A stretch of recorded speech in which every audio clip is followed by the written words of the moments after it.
Hello, and we're back for more thoughts on Taylor Swift's upcoming Midnights album. So the full track list has been released. What did she release? Like 5 of them? 5 or 6 of them in one night a few nights ago. People were going crazy. So we're gonna go through each track list and I'm going to tell you how I feel about them.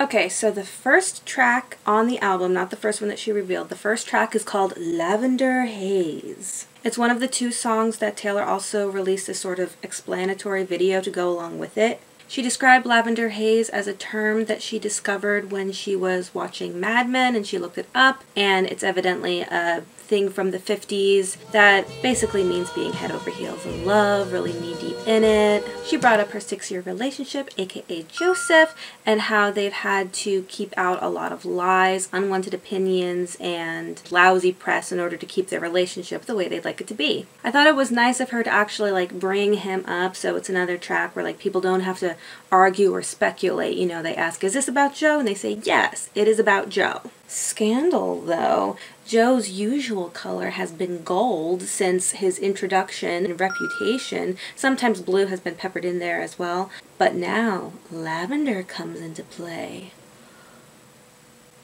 Shocking. I also found it funny that keeping in step with the 60s and 70s vibe, because there's another song out there in the firmament that has to do with the word haze and a color in the red and blue spectrum of the sphere. Purple Haze. It's the song Purple Haze by Jimi Hendrix.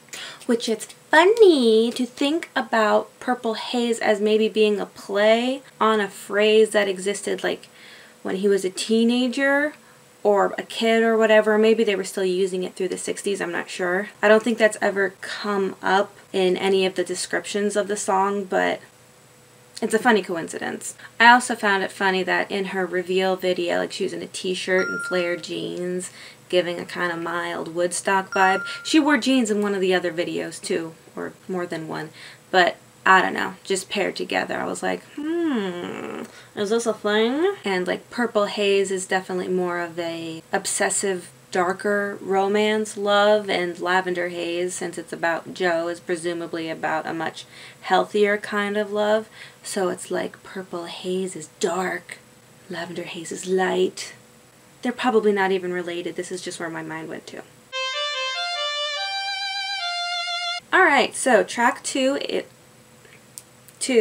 is Maroon, which at this point I think that people are fairly convinced that the bingo balls were staged and they were released in a particular order, and like I said in the previous video, one of the biggest cases for that argument was the fact that she's wearing the red ring in the Maroon song reveal video. And now it's oh, well, Lavender Haze is a light version of Purple Haze, and now we have a dark version of one of her own songs and album titles.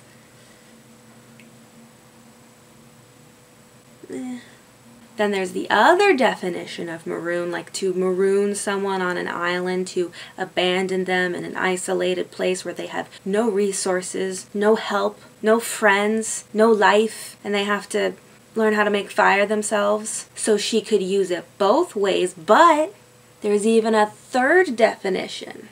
The third version is a British word that is a firework that was used as an emergency flare, essentially made a very loud sound, and it was meant to signal a desperate situation, disaster, something, and an emergency lifeboat needed to be dispatched. What if she goes with the third version? And it has to do with an explosion that signals bad times, not to be confused with good times, and does it more that way. I'm still on it as feeling like a very 70s color, though. I appreciate that very much.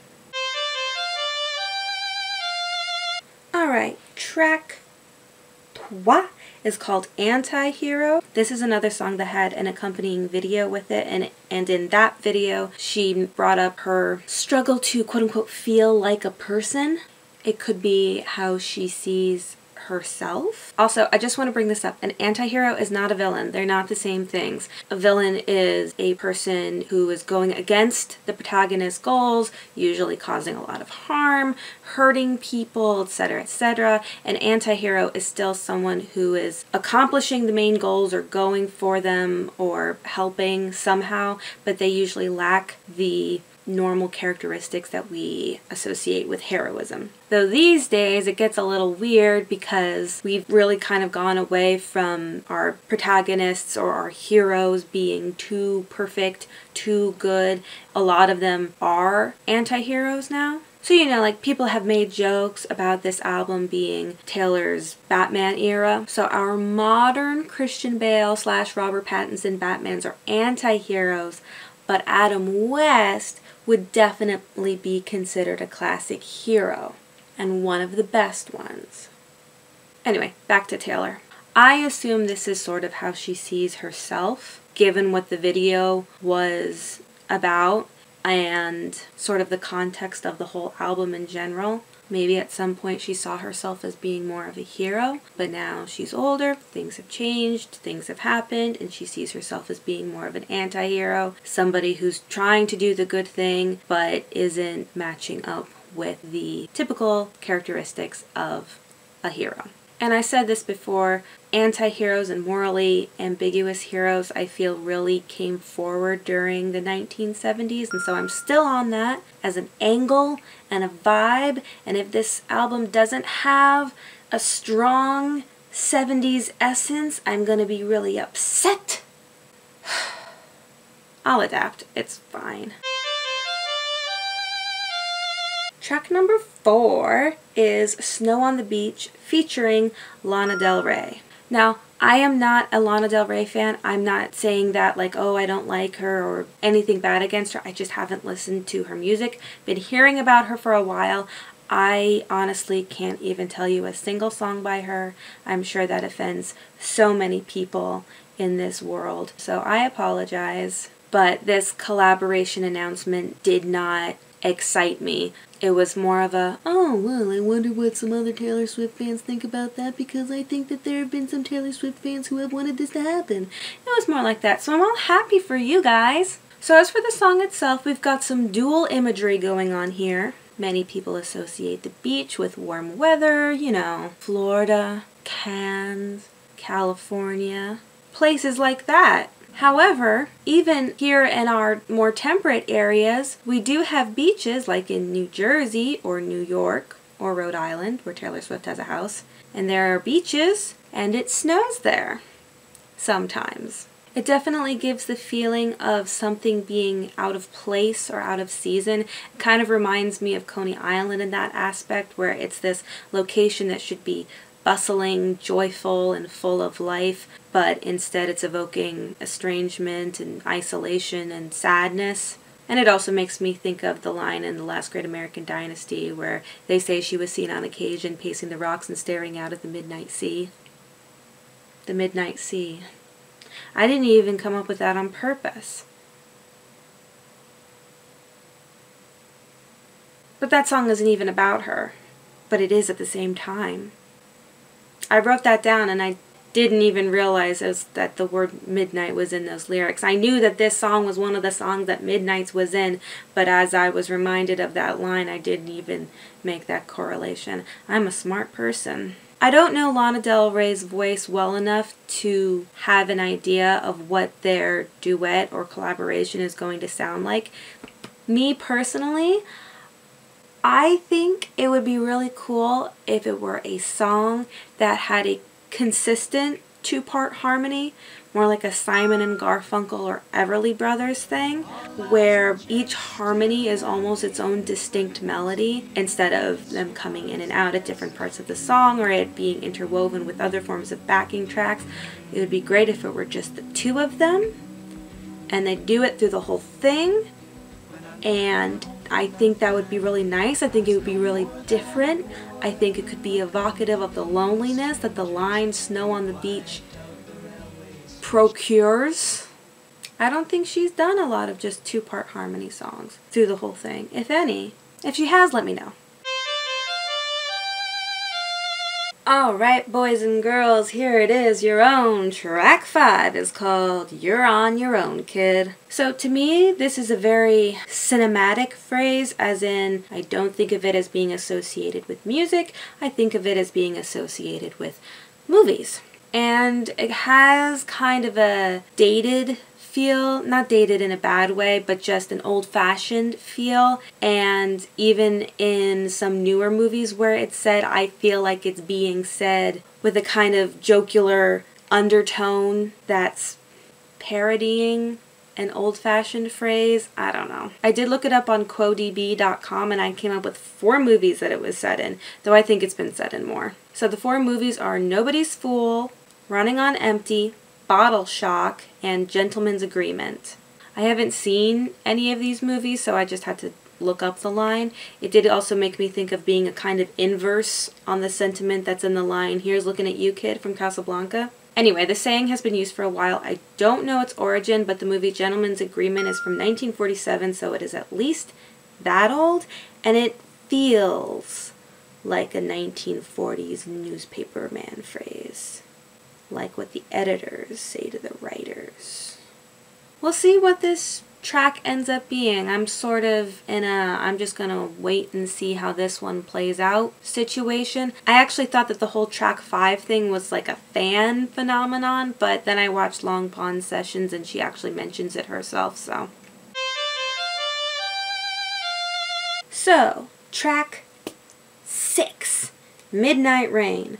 I already referred to this song as sounding refreshing, but it's called Midnight Rain, so it has the album title in the song track title, so I assume that it's significant somehow. Midnight Rain, Lavender Haze, Purple Haze, Purple Rain.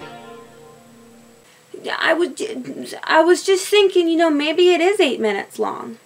Maybe this will be a long song. It should be long. Do it. Do it, Taylor. The 10-minute version of All Too Well did perfectly fine. People liked Dear John, and that was getting close to 7 minutes.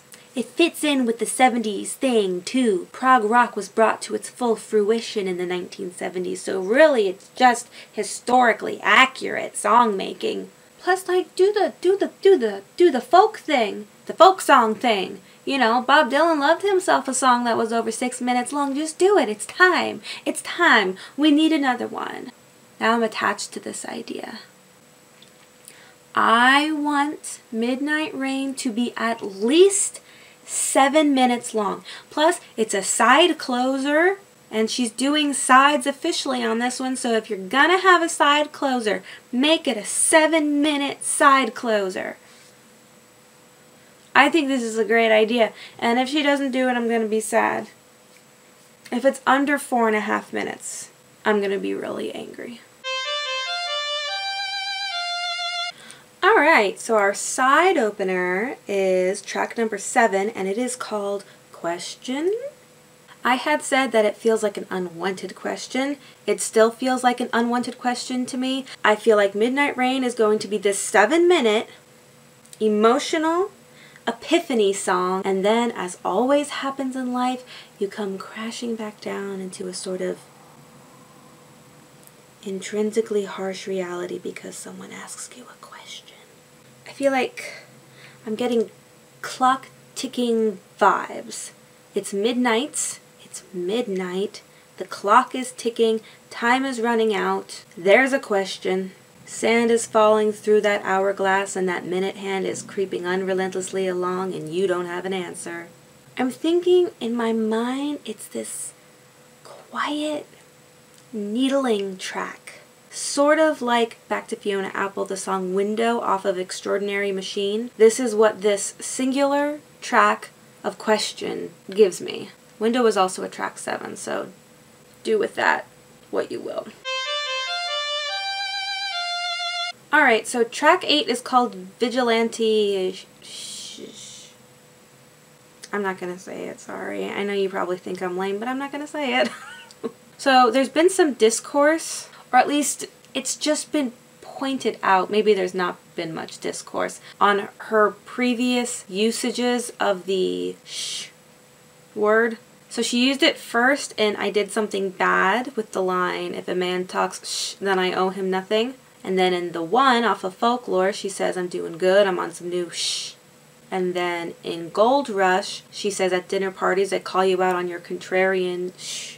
And then also off of Evermore, in Tolerate It, she says, lay the table with the fancy shh. I know it sounds so stupid to say it. And also, man, she says it a lot on Evermore. In Happiness, she says, all the years I've given is just shh, we're dividing up. Am I missing one? I don't know. So in the one, it feels kind of like, I don't know, it's just like being jokingly, not dismissive, but being very light about it. In the other ones, it's being hurt and angry, or just at a complete loss, or, you know, indicating something that doesn't matter. So I'm not sure how she's gonna spin it this time. She could be calling someone out on making it like they're a vigilante, someone who makes it like, you know, they're looking out for other people and they kind of put on this big show of it, but they're actually not helping people at all. Therefore, all of their performances are kind of how in My Tears Ricochet she calls the person in question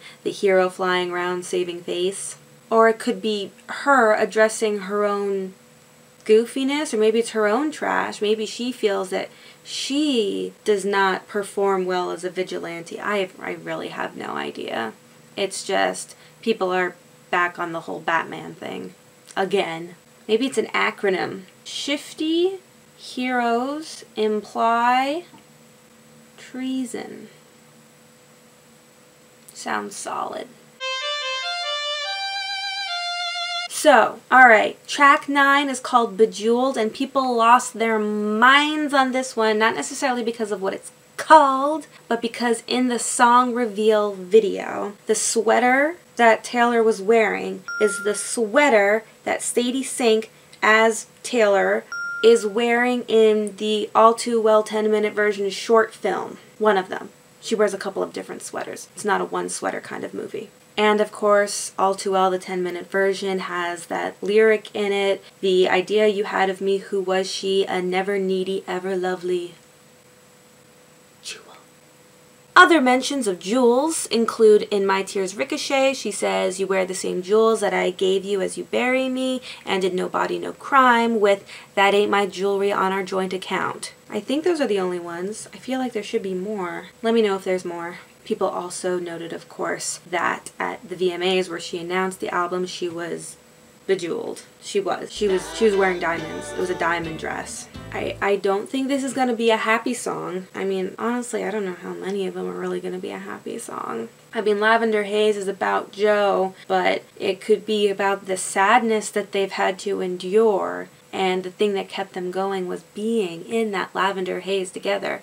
Bejeweled doesn't, especially her previous usages of jewels, I just don't foresee this as being a happy, upbeat thing. But I keep saying this, I could be wrong. Well, yeah, I could be wrong. Could be wrong about everything.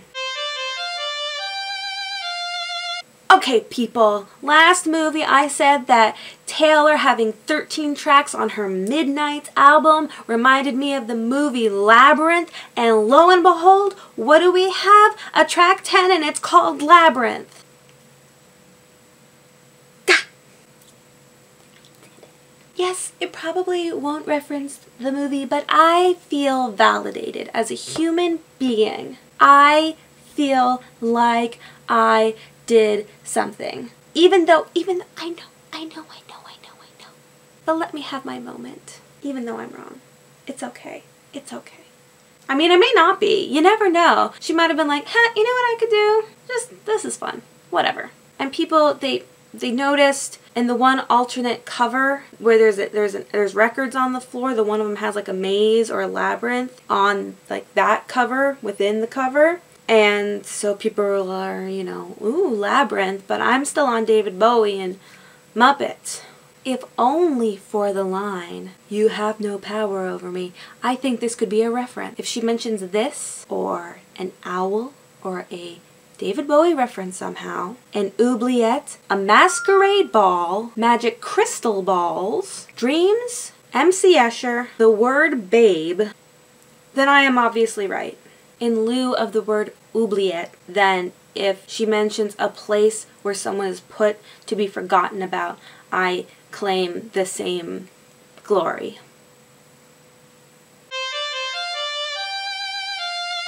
Alright, this is the big one, the track title to end all track titles.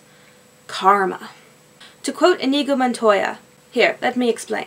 No, there's too much. Let me sum up. I'm reading off the cue cards for this one. Many Taylor Swift fans believe there is a lost album that was meant to be released in 2016. She changed her look and style in a way that was characteristic of her when she was ready to release a record and begin a new era. The album that did come out, Reputation, had a lead single called Look What You Made Me Do, which featured an airplane titled TS6, a shorthand for any upcoming Taylor Swift album that is unnamed. The unreleased album would have been her 6th album, and in the music video, one of many Taylor personas hacks off the wing of this plane with a chainsaw and spray paints Reputation in red on the side of it. It gives the impression that the original TS6 was hijacked and turned into Reputation. In that song, as a part of the bridge, she says, "Another day, another drama, but not for me, not for me. All I think about is karma." There's also the bit of her being in the gold cage, an image brought up in So It Goes from Reputation, dressed in orange as though she is a prisoner, and some people have taken this to mean an imprisoned album. In April of 2016, in a Vogue interview, she answered the question, "What's something you want everyone to know?" and she replied that karma is real.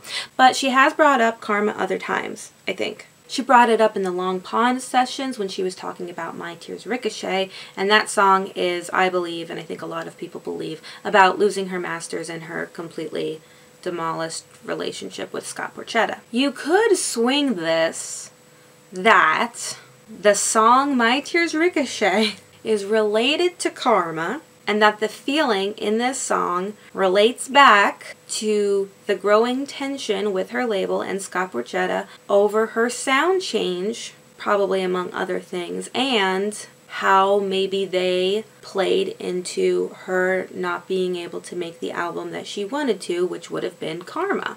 Do I think that's true? I'm gonna rate my own theory as a 5 out of 10. So one of the more overt clues for the karma business is in the music video for The Man. Taylor, dressed as a man, which she does very well, by the way, is urinating on a subway station wall, and on the wall are the names of all of her albums in a graffiti style. The only odd members are 2 instances of, you guessed it, karma, though 1989 is also written twice. Not sure what that means. It's once in blue and then it has karma in blue. I think it says karma right next to it, and then that's covered with an orange version of the word karma right next to 1989. Below, front and center, is the word karma, again in black. So when track 11's title was dropped and it was Karma, I didn't freak out as much as I think a lot of people who have really been going on about this whole thing for a while. Again, I'm not sure that it's really true. I've kind of been going by what other people say, and I've looked at the clues and the evidence, and I'm like, yeah, sure, that's a possibility. Why not? When the song title dropped, I remembered that Karma was written twice on the wall, and I was like, oh, well, maybe she's going to have a song called Karma, and then she's going to have the album called Karma as a funny musing. But I don't know why Karma is written twice on the wall, and I also don't know why 1989 is written twice on the wall, because I didn't remember that. And it feels like it should be significant, but who knows? I think part of me agrees that Karma does not exist as the lost album, because in my mind, what could she have been working on that was A, so different or so much worse than Reputation that she had to scrap it? What would possess her to do that?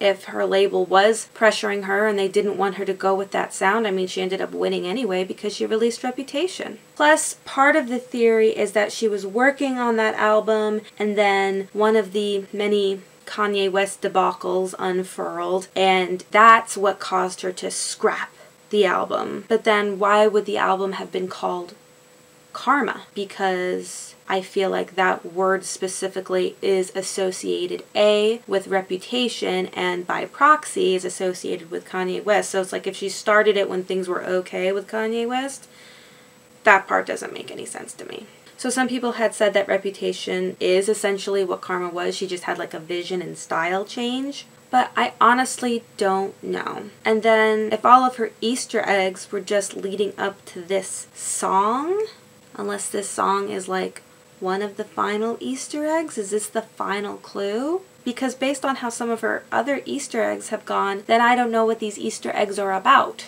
It's a puzzlement. There are strong cases for it to go both ways. In the reveal video for the Karma song, she laughed maniacally because she knew exactly what she was doing. She wants us all to stare into space, thinking, pondering. And I don't know enough about the Karma Chronicles to really comment on it all that much.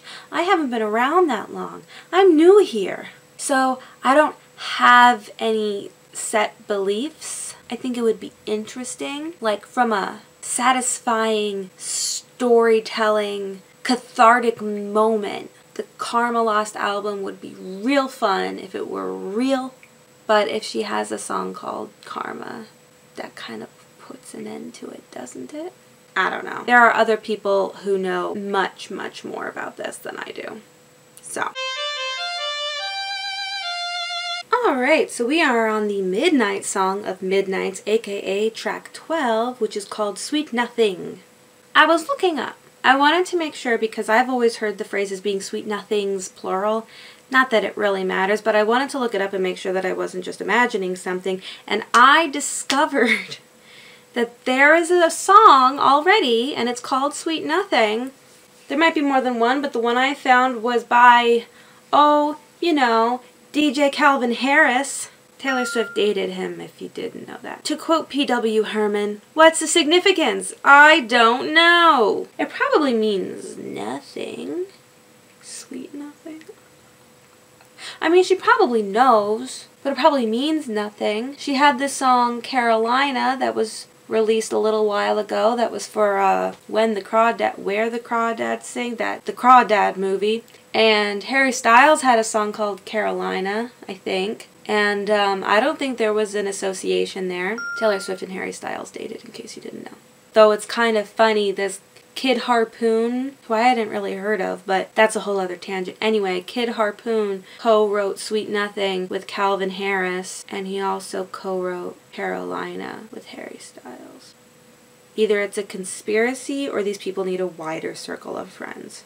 Moving on from that, I thought it was Sweet Nothings, and I was trying to figure out, you know, when did this term come into an existence? So allegedly, the term was used by the poet Mary Elizabeth Braddon in a poem that came out in 1776. The poem supposedly contains the line, "As low he bent o'er her, he loved so dear, to whisper some sweet nothing in her ear." But I can't substantiate that. Given the nature of the album, I'm more inclined to think that this is not going to be a happy song. But some people have speculated that these sleepless midnights could also be the fun and enjoyable midnights, like featured in the song 22. But that's really not the vibe that the really depressing write-up was given when she announced the album. It sounds kind of like despair to me, but maybe there's some fun in the despair. Sweet Nothing fun.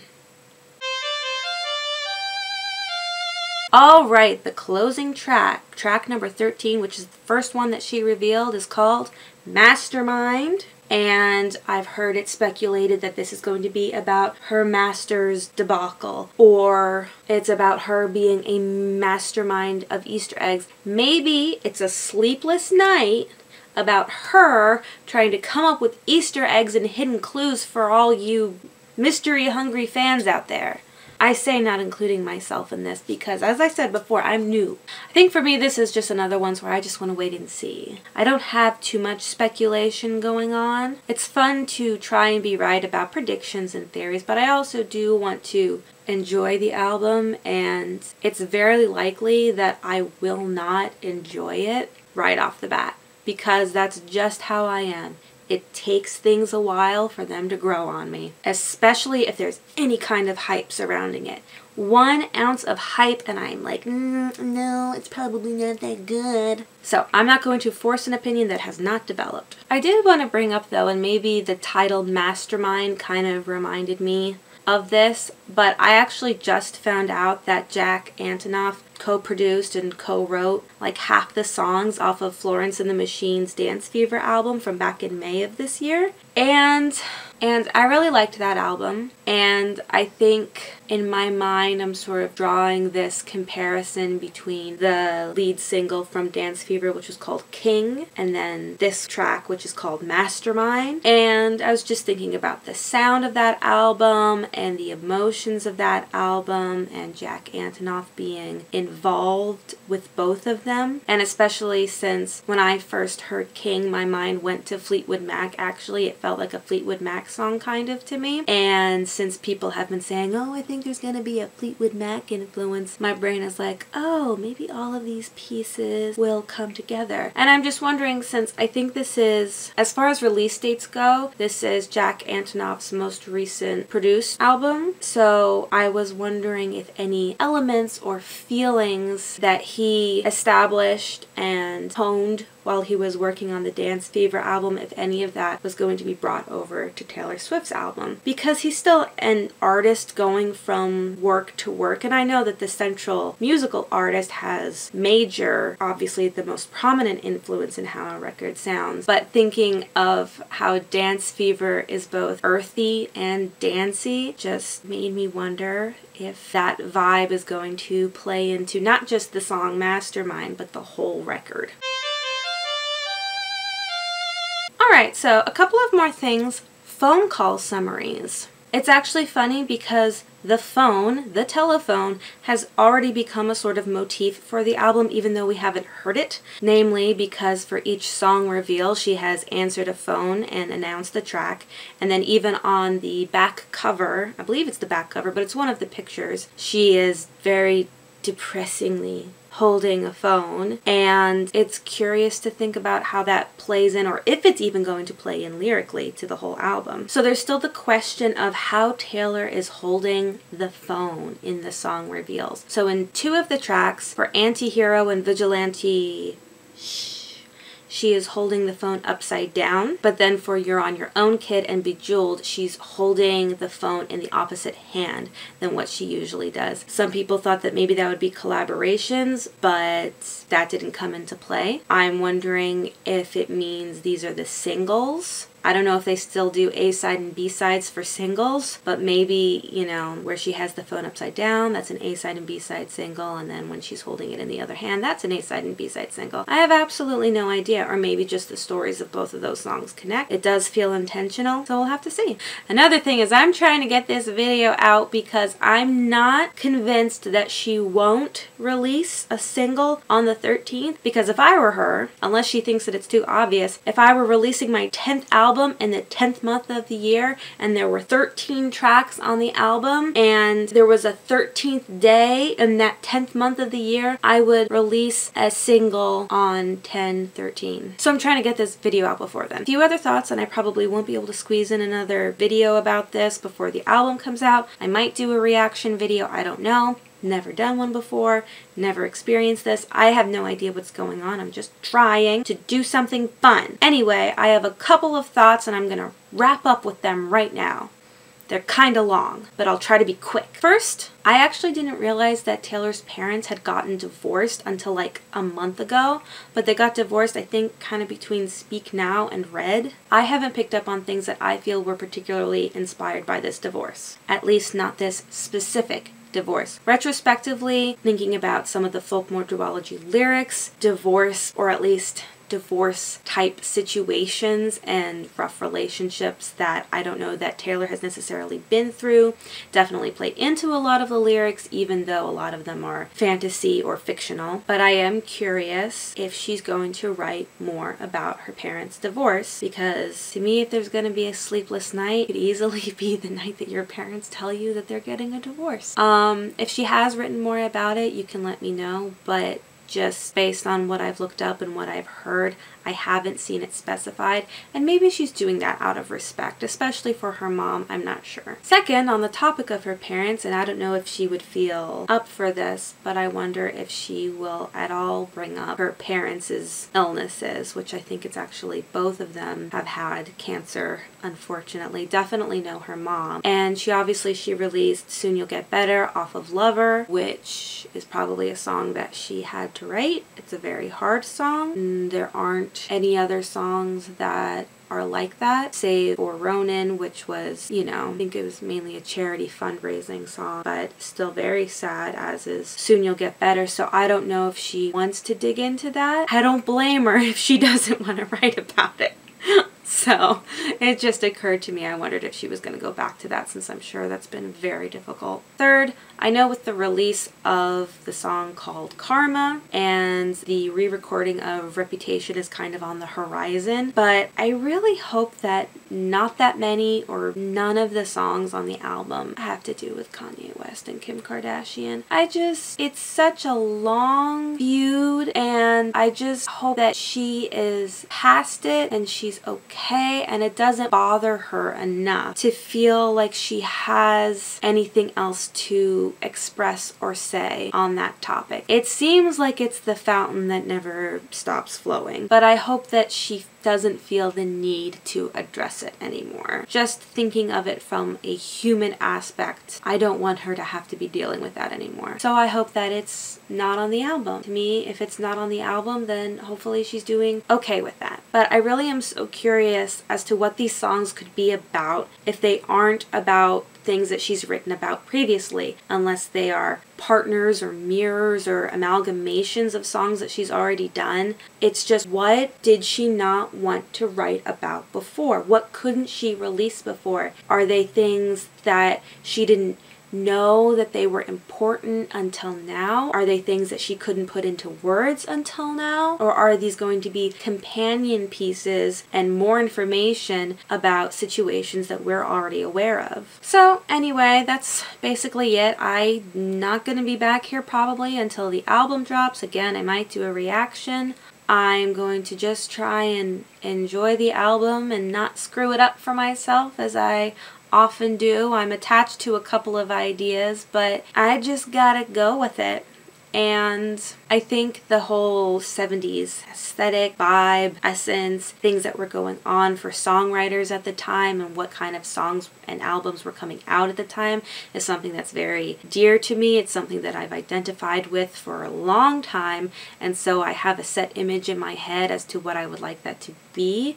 But it's not my album, it's Taylor's album, and that's fine. Anyway, you can check out the rest of my videos on this channel, all of which have nothing to do with Taylor Swift, save for the prequel to this video. But if you like them, if you like this video, please actually like it, subscribe. It's always appreciated, and I hope you have a good night. So long.